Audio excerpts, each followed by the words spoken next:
Bonjour, président Collé. Bonjour, Ndekonanga Ousmane. Voilà, alors parlons de l'actualité. D'abord, on a vu surtout bien que le pays est agressé. Les Congolais sont dessus par rapport au Yakoyoka. La pression sur fournisseurs Oyo, la RDC a son Makimundoki. Parce que la pression, communauté internationale, pour donc, bah, ça les pressions, pour la diffusion, il y a bah, armes, comment tu peux faire face à l'ennemi aussi, on nous prive bah, armes.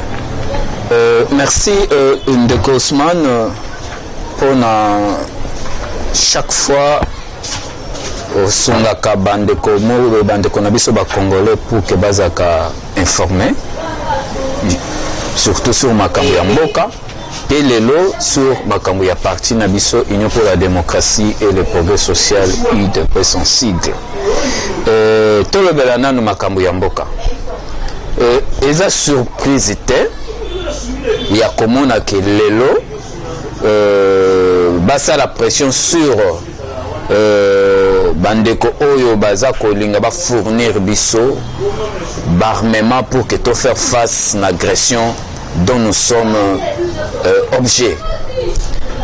Surprise te pour nanini.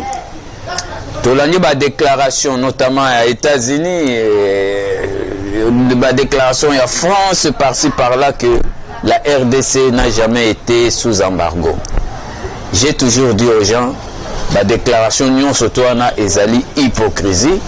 Pourquoi? Parce que l'organe habilité il y a qu'à informer le monde que la RDC n'est pas sous embargo ezali ba pays wanate. C'est l'ONU, officiellement c'est l'ONU. C'est le Conseil de sécurité. Mais toi, tu as déjà entendu le Conseil de sécurité officiellement prononcer que la RDC n'est pas sous embargo. Non, officiellement, Conseil de sécurité va faire la déclaration. Si vous attendez un au cadre des États-Unis, il y a France à l'ONU, ça, ce sont des déclarations informelles qui n'engagent pas le Conseil de sécurité, qui n'engagent pas l'ONU. Mais ONU yango moko nanu elobi likambo te que RDC ezali eza sous embargo te. C'est ça l'hypocrisie. Yango on a dit que le Congo est sous complot international. Ce que nous appelons Rwanda M23. Tous condamnés parce que bango ne bazo facilité ba mafia internationale baya pour na ko déranger RDC. Or, si on va déranger RDC, on va déranger toute l'Afrique. L'Afrique moyenne avancée est alité. Parce que le développement de l'Afrique, voire même le monde aujourd'hui, est dans la République démocratique du Congo. Donc, c'est pour dire que le M23, c'est une coalition de ceux qui ont soutenu l'AFDEL avec objectif de venir envahir la République démocratique du Congo et comme marché na bango où ils vont exploiter les minéraux congolais. Et pour ce faire, il faut laisser le Congo dans la pauvreté, les peuples congolais dans la pauvreté, la RDC dans l'insécurité. C'est cette philosophie-là qui les anime. Conformément, il y a accord de l'Emera qui n'a pas été signé officiellement par un président congolais. Parce qu'à l'époque, la personne qui avait signé cet accord n'était pas encore en fonction. N'était pas encore chef de l'État.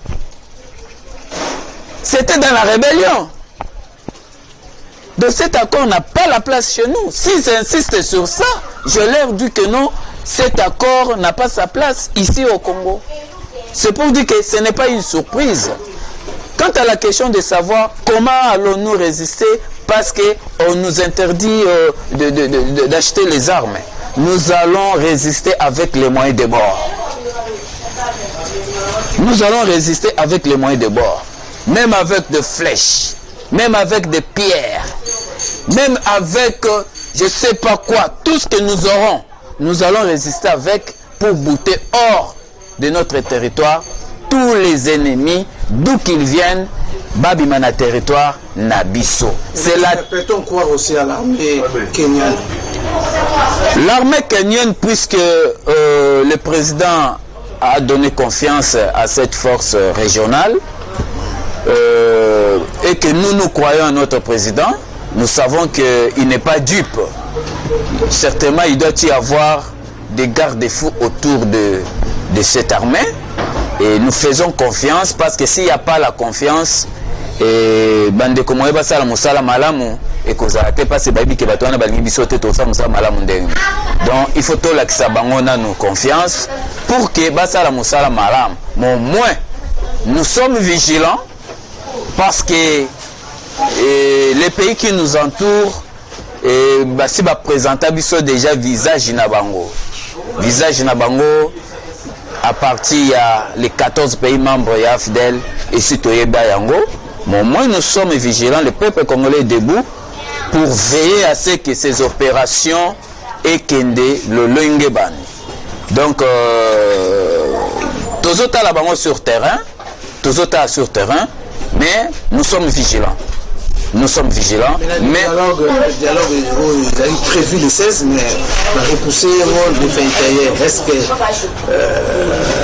il y a bien des causes comment va se dans le dialogue on a position à gouvernement pour changer pour le président il y a Lorenzo Yakawa, il y a toute une délégation, il y a le président facilitateur, il y a le dialogue on a Bazalia pour quelques travaux.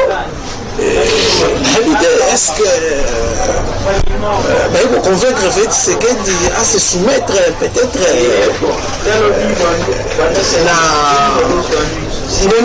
la communauté internationale la négociation par rapport à la cahier de charge, par rapport à la cahier de charge, la position RDC. Je réitère encore ce que j'avais dit autrefois devant votre caméra. Que dialoguer avec des terroristes qui nous ont déjà envahis dans la maison, qui sont en œuvre et en train de tuer nos frères, en train d'exploiter illégalement nos minéraux, en train d'exploiter illégalement nos minéraux, et c'est aberrant. C'est aberrant, mais au moins le chef de l'État avait déjà donné les lignes directrices de ce dialogue depuis très longtemps. Il avait dit, ma main tendue n'est pas une faiblesse, encore moins une compromission. C'est-à-dire quoi? Si nous allons dialoguer, c'est pour que les groupes armés, les M23,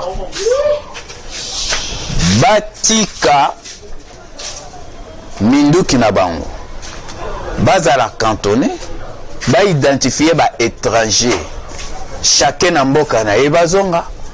Oyo ya ba congolais awa bazongi si bango na bavisi civil ba kendo sa ba faire mususu.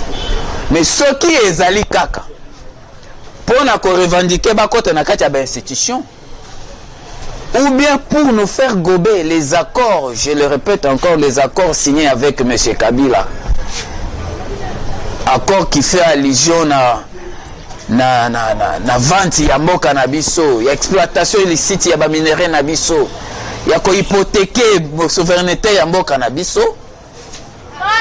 A dialogue wana ezali te na mutu ya Félix Tshisekedi, parce qu'il a été élu pour qu'il rende service aux Congolais, pour qu'il défende l'intégrité territoire congolais, pour que le peuple congolais soit à la sécurité.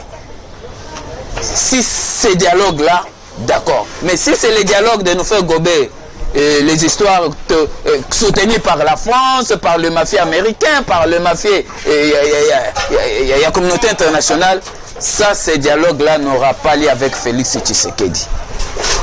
Donc, parce que nous savons bien que l'M23, c'est leur affaire. Félix Tshisekedi va rester dans sa position. Justement, je l'encourage. Un homme doit mourir debout. Un homme doit mourir debout et nous à genoux.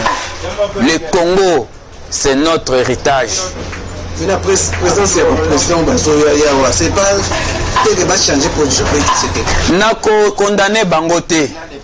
Peut-être ils peuvent être animés par les soucis de voir les choses évoluer, le Congo être en paix. Je ne les condamne pas. Au moins, les revendications, compte tenu de la réalité sur terrain, on ne dialogue pas avec les terroristes. On a longtemps présenté la volonté de dialoguer pour mettre fin pacifiquement. Naba vagnon surtout où ils allaient déranger Afrique centrale par rapport à groupes armés. Bandeko wana balinga na bangote, ba sepela na bangote. Ba mona biso ba yuma ndeto ba kana lingala bambaka sa ba yuma. Donc faiblesse ya Félix c'est parce que anda ko solola na bango. Bango balingi ba mona ngo lokola faiblesse na ye baba na koluka ba exploiter yango pour ba nuire Congo. Maintenant Félix a compris et il a pris la position où le peuple congolais a saigné na yazwa. Étant donné qu'Aza est redevable na peuple congolais et il peut pas aller en passer outre.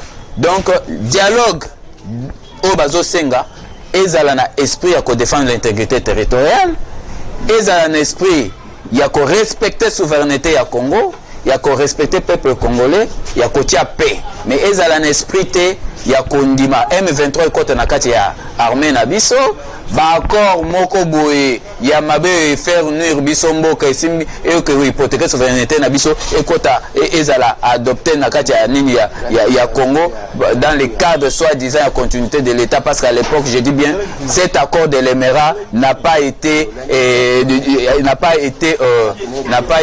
signé par un officiel du pays, parce qu'à l'époque Laurent Désiré Kabila était dans la rébellion et tous ces gens-là, les Bisoumoungu et consorts, ils n'étaient pas congolais. Ils n'étaient pas congolais, donc cet accord ne nous engage pas.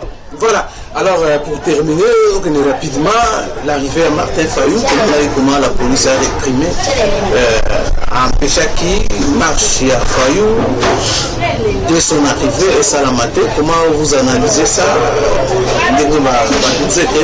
Comment les musiciens Bayambi Bango pour Martin Fayou, comment vous dérangez Salamate et puis comment vous voyez que vous avez dans nos sangouana, comment empêcher activement l'appel de Martin Fayou va marcher. Bon, de Kosman, je n'encourage pas Makamouya à réprimer la manifestation parce que nous sommes en démocratie et tout le monde est libre de faire ses activités politiques. Je n'encourage pas. Ces comportements-là de réprimer les activités, les manifestations. Mais au moins, nous sommes dans cette période où nous sommes agressés. Les chefs de l'État, le chef de l'État avait lancé l'appel à tout le monde de s'adhérer derrière les forces armées congolaises. Il a communiqué un comportement et une attitude à adopter pendant cette période. Si on constate que la masse Oyeyambaki Fayulu eza ko violer ba principe wana pendant cette période et que ezali ko pousser population na intox moko pour que ezala concentrer na kotala ce qui se passe à l'est de la République, il a encouragé ni armée na biso et il relève du droit, du devoir plutôt, il y a ministère public de l'intérieur d'agir conformément aux lois. Donc, Bango Pebas la discipliné. Ils sont congolais. Fayoulou, ceux qui ont ambition, a l'élection. Ceux qui ont la manifestation, a respecté la loi. Ils ont été salimabé, tant qu'on va attaquer, la dictature. Ça, ce n'est pas la dictature. Parce que la démocratie fait partie de règles qui régissent un état de droit.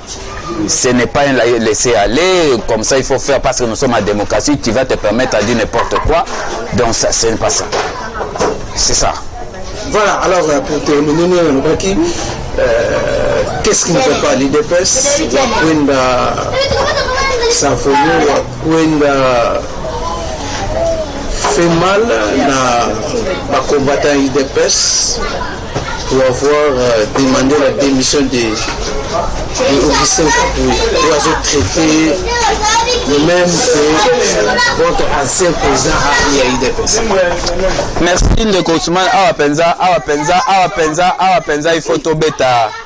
Awa penza il faut tobeta. C'était hein? IDPS parti na biso to bengi yango Union pour la démocratie et le progrès social. Soko tali na niveau ya mboka furi na biso zo la fierté. Il y a eu de peurs parce que a outi na école oyo et respecta ka ba texte. Donc moni aza ko respecter pe constitution. C'est-à-dire ce que aux allemands na IDPS. Aux na maîtrise ya ba texte té. Le lot qui peut fonctionner à niveau ya mboka o kene ko fouter kuna. Le col a Félix a outi place ba respecter la texte. Je crois aux hommes na prouesse aux ça na niveau ya pays parce que il est notre fruit. Pour na likamota lui de presse, je prends acte. Il y a attitude, il y a président, il y a convention démocratique du parti. Le professeur Victor Wakwenda Bukasa. Pour votre mémoire, Wakwenda Azali posé la convention démocratique, deuxième personnalité à parti. Dans le cadre de l'organigramme à parti, nous avons le congrès, nous avons la présidence du parti et nous avons la convention démocratique du parti. La présidence du parti, pendant cette période, on a comme chef de l'État. Pour le moment, dans le cadre de la convention démocratique, nous avons aujourd'hui Wakwenda. Par rapport à la préséance, il a ces pouvoirs-là. Il y a qu'à veiller sur le bon fonctionnement. C'est parmi ses prérogatives statutaires. Il a trouvé que non, par rapport à la situation telle que qui est le patron de l'IDPS actuel. Papa Nangaï.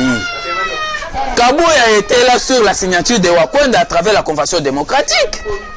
Il a été élevé le 29 janvier 2022 avec objectif d'unifier les partis, organiser les congrès.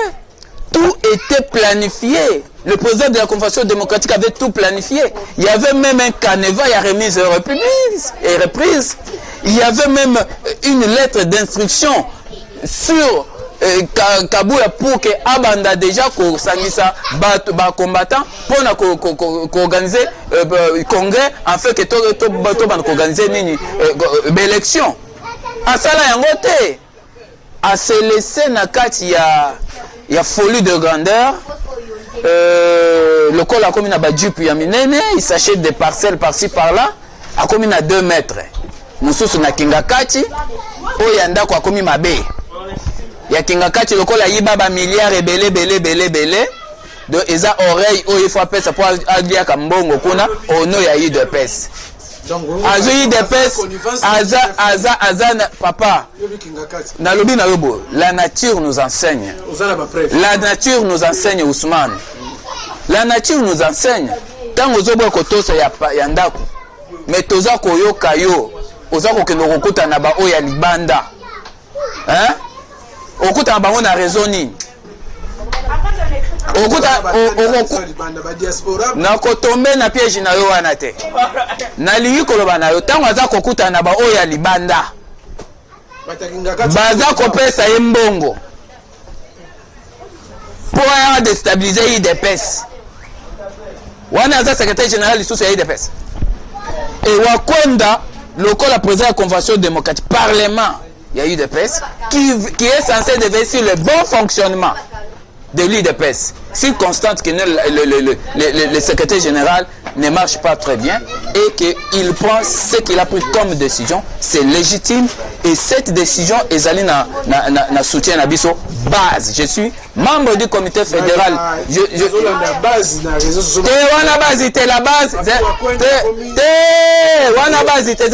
La base de l'IDPS, c'est la fédération et la section et la cellule.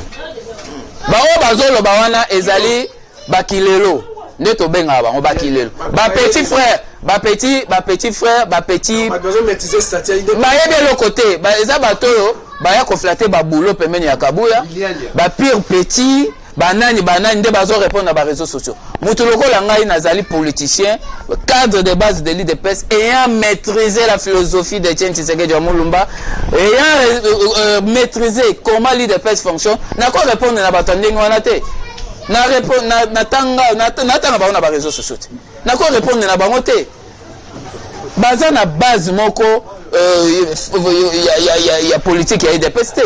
Ce sont des gens qui sont venus par accident de l'histoire parce que bah qui dépêchent un pouvoir bailler babandi kolanda oh mon abouté le loba tinique mon abouté nagati ya libulu et wakwenda félicitations toza oza na soutien na biso toza na soutien na yo alobi te ga démissionner alobi les fonctions du secrétaire général au sein de l'IDPS est vacant et puis à lancé appel na dépôt ya ba candidature pour tout combattant qui veut devenir secrétaire général à Kendeko déposer. Vous comprenez? Notre... Pardon? Ah si, à Longo, ils ont longo combien de fois? Quand vous avez le banane à Kolongola, et ce qu'on a longola qui nani a longola qui nani Kabund, nani a longola Kamafung. Il dépêche ba homme fort bazarate. Ali dépêche ba tête sende zalaka fort. Et ça ba homme fort ba homme fort na IDPS ba kenda.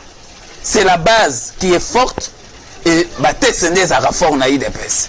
Assis accueilli, attendez voir dans quelques jours qui viennent au Komona concrétisation na yango dernier Komona na mise. Déclaration déjà position assez azwaki yango wana ndezali officiel parce que c'est lui maintenant na minute yo qui engage le parti dans le cadre il y a préséance.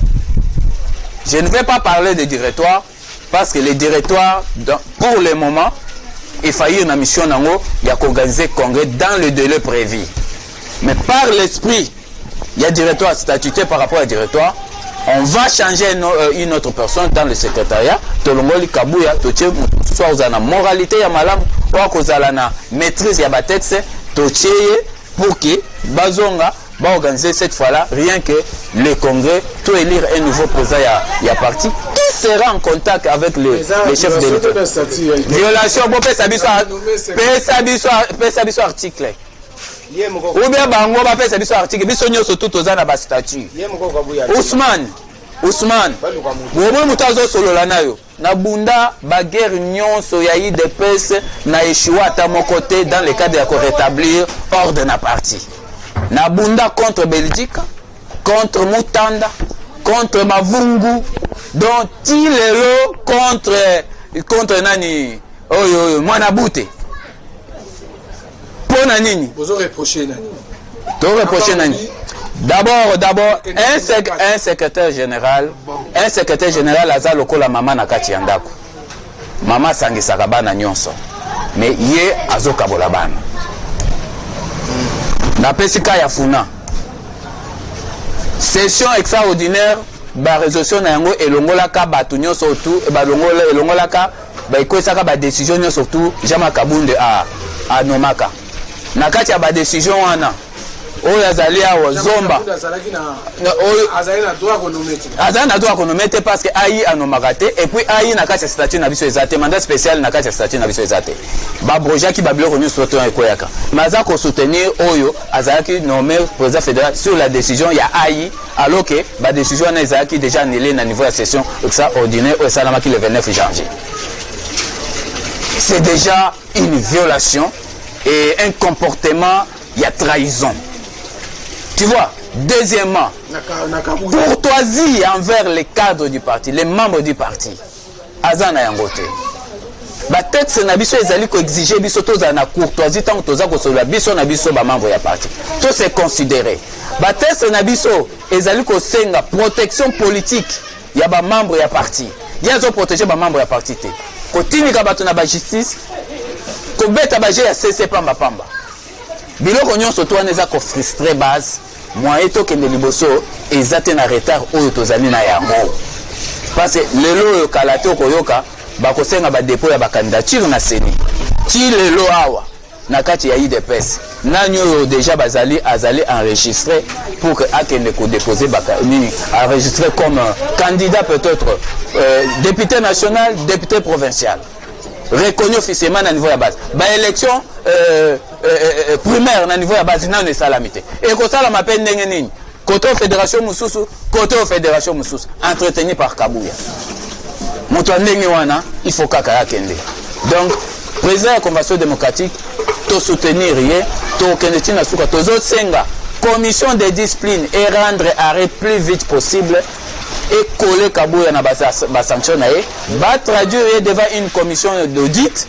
Il faut aller bisabiso comment il a trouvé le parti ba gérer en ndenge na Kabuya na Kabundi ye moko période ya 9 mois o azaki na directoire a gérer en ndenge nini mbongo ya parti et kotaki ndenge nini a utiliser yango ndenge nini parce que bana gérer ye moko pendant cette période azui Chabani a tché mopanzi na dernière minute nde tokoma mona Chabani akomaki na sima na ye mais achaki na mopanzi wakwenda kutu a me connaîtra ye azaki ye moko. Nous devons savoir comment il a eu à gérer le parti pour que tout marche. Donc c'est ça au moins est important. Bah oh baza koloba que non wakwende fois attiquer la jeune. Oh il faut wakwende fois attiquer la jeune. Mais Kabuya za jeune. Kabuya na wakwenda. Kabuya za jeune. Mais je n'ai même pas IDPS. Tala IDPS azat continent. Soza mutu oza na tête ito ko gérer ngote. Bato senga ba gérer IDPS eza le roi batu le roi babiso parce que to maîtriser fonctionnement IDPS, philosophie ya IDPS et c'est déjà na kati na biso to melai. Yenda inspiré biso nini to tamusa IDPS. Ba Kabuya te, ba Kabuya ba mela souci ya ko gagner mbongo. Na lolenge moko ya mafia. Voilà pourquoi bazo timika IDPS na kati ya libu. Likamwa marche le 19 UDPS toza na marche. Marche na biso eza pour nous soutenir nos forces armées qui sont au fond. Pour nous appuyer les efforts que le chef de l'État est en train de déployer. Et puis pour nous fustiger les comportements de la communauté internationale. Indifférence naye face à l'agression au Congo azali victime. Donc marche na biso tina na yango wana. Tozali bato tozo prôner on a interdit marche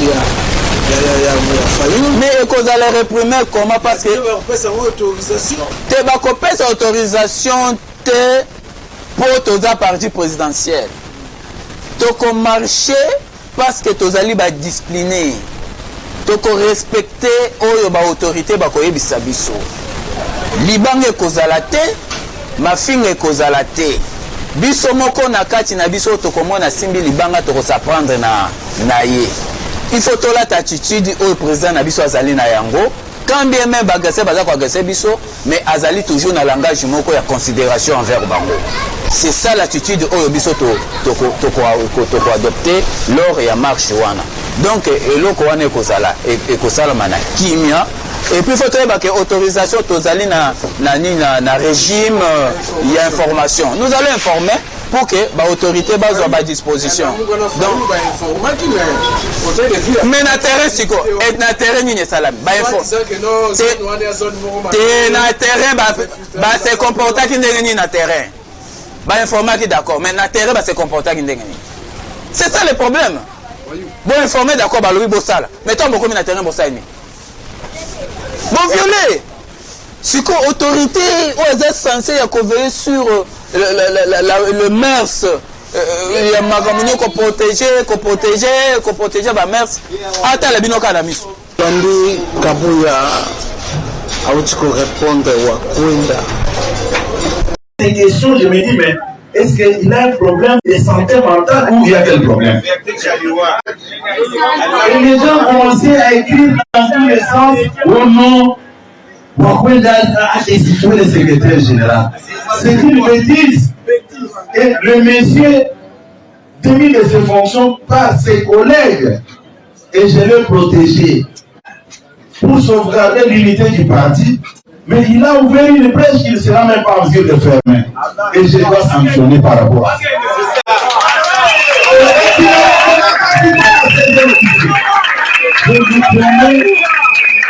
Je vous promets, vu la situation que le président de la République est en train de traverser. Et je ne permettrai jamais que certains médiocres puissent blaguer avec les partis. Il avait commencé avec les pauvres ici. Il utilise un bonhomme là au nom Minga est suspendu. On commençait à suspendre les présidents fédéraux en désordre. Je me suis mis debout. J'ai dit, mais par respect, qui gère le parti au quotidien? C'est le secrétaire général. Mais vous sanctionnez les présidents fédéraux sans m'informer, sans me dire quoi que ce soit. Et j'ai dit, j'avais appelé les Minga ici, j'ai dit, allez, venez. Et le président, quel est où? Ils sont là. Nous ne sommes pas là pour faire des bêtises. Et je demande aux uns aux autres, calmez-vous. Je dois lui régler des comptes maintenant. Et quand on parle, je me dis que j'ai dit à tout le monde, dans cette affaire, je ne veux plus personne intervenir pour me dire, non, il faut regarder, non. Il s'est permis de blaguer. Et j'attends même tout son petit groupe là. De voir ce qui va se passer à la permanence. En tout cas, je ne sais pas ce qui va arriver. On ne peut pas blaguer avec un parti politique de cette manière. Au moment où le chef de l'État fait face à une agression étrangère, c'est à ce moment qu'il court derrière certains individus pour avoir des petits billets verts et venir créer les désordres. Je dois prendre mes responsabilités en tant que secrétaire. La communauté crise pour un départ, to kolongo ya kabu ya crise ezate kabu ya si akei. Nzete ekoyaka na makelele ebele. Omoni nzete ya munene. Po ekoyo koyoka kaka. Tango zola na makelele okaza kezo résister. Niza koko ya nyonso yango wana. Asangisi mwa ekiri na ye. Mwa batu na yo balandaka ye balongolaka ye chaussette. Oyo balandaka ye azopesa bango ba $20, ba $10. Oyo bayembelaka ye babetelaka ye bambonda. Aza ko se permettre ko toucher ko benga les grands professeurs de droit. Lokola wakwenda qu'il a un problème mental. Kabouya, c'est toi qui as un problème mental. Parce que tu confonds les fonctions du secrétaire général et les fonctions du président du parti. Tangoza kolobake non que wakwenda s'est permis à koblongola ba fédéraux en désordre. Il s'est permis comment? C'était à l'occasion, il y a session extraordinaire, convention démocratique, le 29 février. C'est bien écrit. Toutes les décisions qui prises par Jean-Marc Kabound, étant donné que Kabound n'avait pas mandat de nommer au nom de l'IDPS, la décision ne s'est pas et la décision on a fédéraux yozolo bawana. Mingi bazana ba décision ya nani ya Kabound. Et ça na session. Yo bima secrétaire général wa. Quand on a la session on a dit. Tu ne vois pas que c'est toi qui as un problème mental. Il a un problème mental. Il confond les fonctions. Mais et puis il dit c'est quelqu'un de confusion. Et puis il dit quoi? Il dit que non. Après tout, je me dis, qui est le quotidien du parti? C'est le secrétaire général. J'ai dit à ces fédéraux, restez là. Est-ce que le secrétaire général a une décision dans le parti? C'est un administratif. La décision, c'est le directoire. Ce n'est pas toi. Ce n'est pas toi.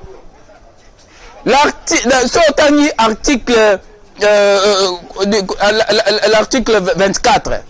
Quatrième paragraphe dit quoi? Le secrétaire général exécute les décisions de la présidence du parti. Vous n'êtes qu'un exécutant. Vous n'êtes qu'un exécutant. Il y a cause de décision. Bah fédéral ou bah longoli na session. Il y a le bina bah fanda wana. Et pour ça bah session muto longoli. Ozo ben la président de la convention démocratique il a un problème mental. Assumer bah fonction bah propos na yo. Et bon bah propos no lobby. Assumer yango. Et pour lancer des défis au lobby, que nous, on commence ces petits groupes-là, batia parti na ba on a permanence. Et ces permanences, ça nous a yo. Et ça le pango na yo. Les 19 aux à la liboso. Nous sommes tous comme ça mais tomber la moutou na yo. S'il y aura des morts, tu vas en pâtir. S'il y aura des casses, tu vas en pâtir parce que déjà là qui c'est intention là yo. Nous serons là le 19 pour nous regrouper afin de faire notre marche. Mais ceux qui ont osé, obéissez bambon oza kozwa na kingakati. Pour na ko pesa, ba ko réprimer to ko ba ko beta ba machette, o nyoso to ekozala, ekozala na mutu na yo. C'est toi qui as un problème mental, un problème de cerveau. Parce que tu confonds les fonctions du secrétaire général et celui du président du parti. Organisa qui kuna bino ya kisantu. O kena ki kolesa lesa. Ba pesa yo mandat ba na ko décider de pesa ko simba. O yo kingo. Tola kisio ke toza bana Etienne. La politique c'est dans notre sang. La politique c'est dans notre sang. Biloko nyonso to kosala et qui mupanzi. Et puis on est comme ça le logo à butu tout le monde a la molili. On est dans butu pour répondre pas bien té. On répond pas bien té. Aussi OK au mata okita aussi OK. Nous sommes la vraie base, la base résistante. Base longola Kabund, longola Mavungu, longola Belgica. Base ya Jeudi Saint. Hein, la base de Jeudi Saint, c'est nous. Regardez cette figure. Demande à tes poulains, colle les bancs, c'est moi. Tu vas partir. Tu vas partir. Et la permanence, c'est la permanence de l'UDPS. Nous serons bel et bien là. Merci. Non. Donc c'est ça la réalité. Et puis un point de vue sur le comportement de M. Daniel Safou. Aujourd'hui, Safou a aussi la sonne à la députée. Tu t'en as rappelé. Je me rappelle une fois, la première in à Dilandos, lors il y a symposium, il y a IDPS. Na surprenant qui est aux Akolobake, Tshisekedi a coupé, mais Tshisekedi a tiré son cop. Cop en les IDPS. Avec IDPS, tu as gagné la rébellion, tu as gagné la Kabundi, tu as gagné la Félix, tu as gagné la cop. Félix a tiré le bino, donc cop en les IDPS.